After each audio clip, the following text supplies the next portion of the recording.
भले और बुरे के ज्ञान के वृक्ष का फल खाया, जिसको परमेश्वर ने उन्हें खाने से मना किया था।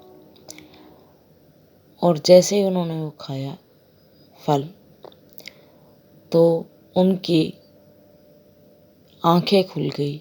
ऐसा वचन में लिखा है कि उनकी आंखें खुल गई, यानी कि उनको भले और बुरे का ज्ञान आ गया। उन्हें पता लग गया सबसे पहले अपने बारे में, अपने नंगेपन का, कि वो निर्वस्त्र हैं, नंगे हैं। और उन्होंने अंजीर के पत्ते तोड़कर अपने लिए वस्त्र बनाए। और दूसरी बात कि वो छुप गए, शर्मिंदा हुए, परमेश्वर से दूर हुए और परमेश्वर से छिप गए और परमेश्वर से डरने लगे। हालेलुया। जबकि पाप करने से पहले ऐसा नहीं था, जबकि उस समय भी वो निर्वस्त्र ही थे, लेकिन परमेश्वर से उनकी हर रोज़ मुलाकात होती थी। लेकिन पाप आने के कारण उन्हें परमेश्वर का सामना करने में शर्म आने लगी और वे छुप गए। लेकिन परमेश्वर ने उन्हें पाप में ही ऐसे ही नहीं छोड़ा। हालेलुया। परमेश्वर ने उन्हें खुद ढूंढा, आवाज़ लगाई।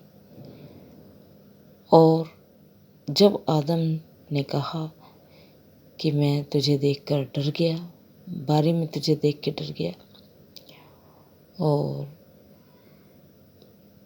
बताया कि मैं नंगा हूँ, तो परमेश्वर झट से समझ गए कि उसने वह फल खा लिया जो उसको खाने के लिए मना किया गया था। Hallelujah, hallelujah. परमेश्वर ने झट से पूछा कि तुझे कैसे पता लगा कि तू नंगा है? क्या तूने वो फल तो नहीं खा लिया जिसको खाने से मैंने तुम्हें मना किया था? तब वे एक दूसरे पर दोष लगाने लगे। हालेलुया लिखा है। हालेलुया। ये एक अलग टॉपिक है कि वो एक दूसरे पर दोष लगाने लगे।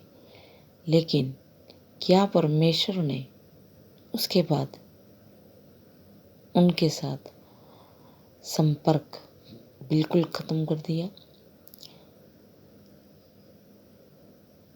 क्या परमेश्वर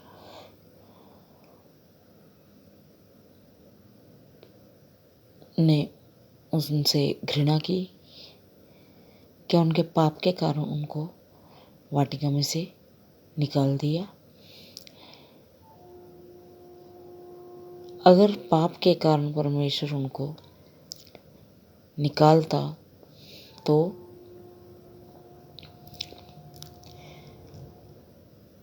उनको वस्त्र पहनाने की क्या ज़रूरत थी? वो ऐसे भी निकाल सकता था।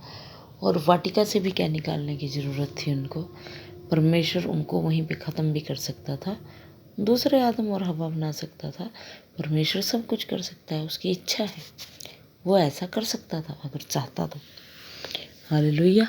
लेकिन परमेश्वर ने ऐसा नहीं किया। परमेश्वर ने उनको उस पापी की अवस्था में भी अपना प्रेम दिखाया, उनको नंगा ना रहने दिया, वरन वहीं पर उनको चमड़े के वस्त्र पहनाए। हालेलुया। ये परमेश्वर के प्रेम का प्रदर्शन है। परमेश्वर ने अपना प्रेम वहीं उसी घड़ी दिखा दिया, लहू बहा के, बलिदान दे के, और उनको चमड़े के वस्त्र पहना के। तो फिर परमेश्वर ने उनको वाटिका से बाहर क्यों निकाला? हालेलुया। जब हम उत्पत्ति अध्याय 3 की 22 आयत को पढ़ते हैं, उसमें क्या लिखा है उसको हम थोड़ा पढ़ेंगे और समझेंगे कि परमेश्वर ने मनुष्य को, आदम और हव्वा को वाटिका से बाहर क्यों निकाला। असल में परमेश्वर की चिंता क्या थी? हालेलुया। परमेश्वर ने दूर की सोची, आगे की सोची।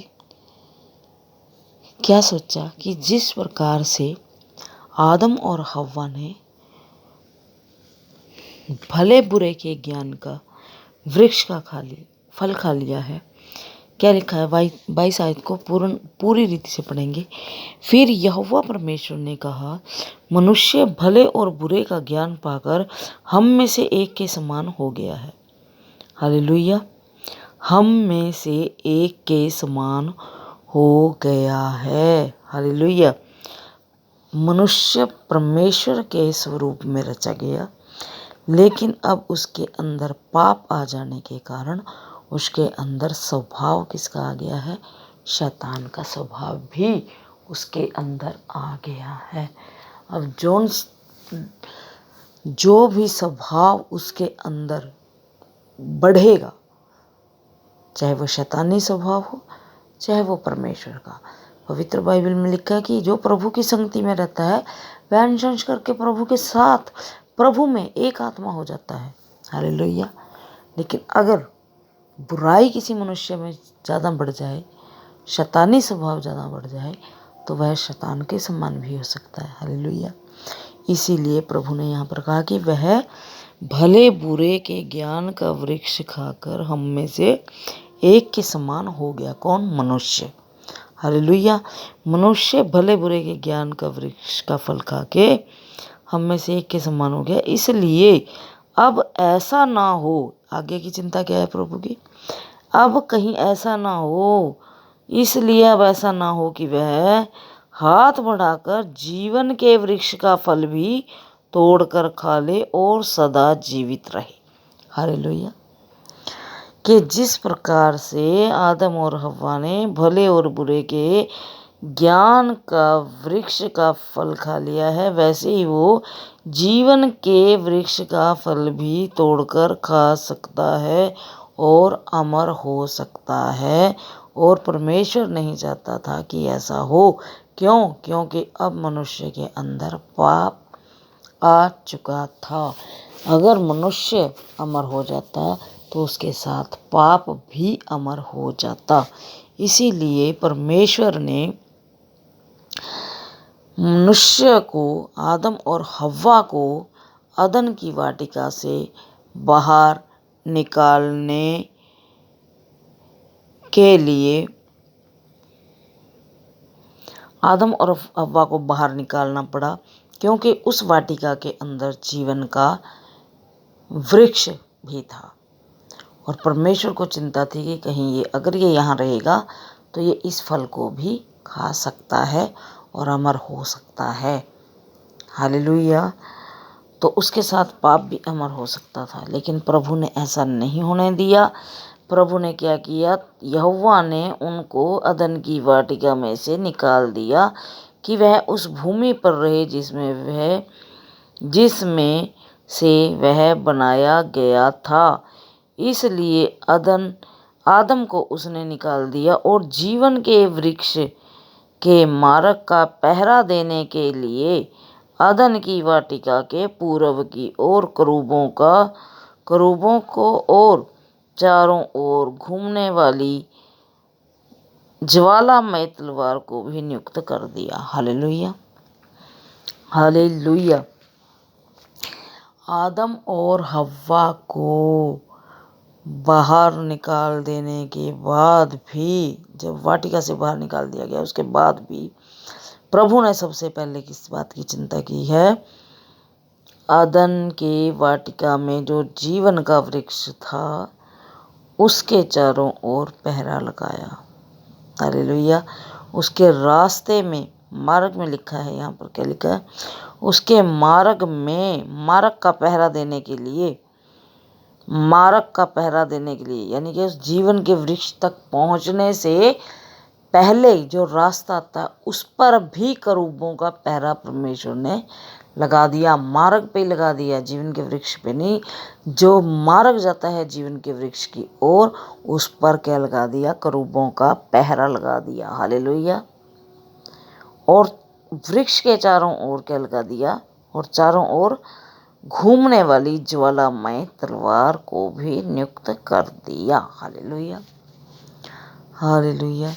जैसे आजकल कोई घेर कहीं पे लगाना हो, कोई बाड़ लगानी हो किसी खेत के या किसी बाड़े के चारों ओर, तो कई लोग क्या करते हैं? लोहे की तार लगाते हैं और उसमें करंट छोड़ देते हैं। आजकल तो ये सिस्टम चला हुआ है।